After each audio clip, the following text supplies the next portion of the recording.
My name's James Davis and I work in something called Mezzanine finance, which is a form of financing related to private equity. An investment bank will put a business up for sale. A private equity firm will be looking to buy the business, and they'll approach us to help them to finance the acquisition. And the acquisition will be financed by a mixture of different institutions, including banks, ourselves, and private equity.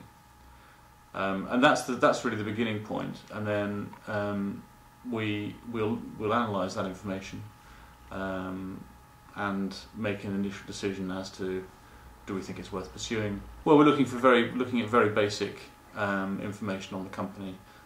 Does it operate in a market that we think is attractive?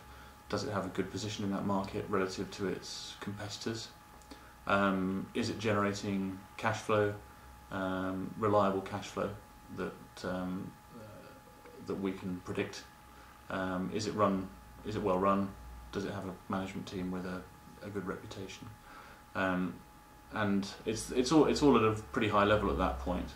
But there are a lot of instances where those things don't stack up, so we'll say, this isn't one for us. Move on to the next one. Okay. If we do make the go decision, then the process from then on is just a question of really more and more detail at all levels in analysing the business. It's again more and more detail on the market, much more detail in terms of financial analysis.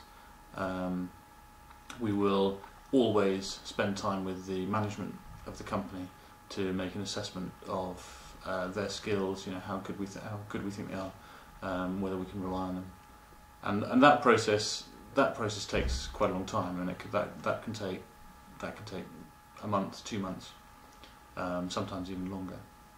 And then, as that process is ongoing, there's also a parallel negotiation with the private equity firm, banks, and whoever's selling the company around the terms of a deal. So, what's the price that we pay for the business? How much debt are we going to put into the business?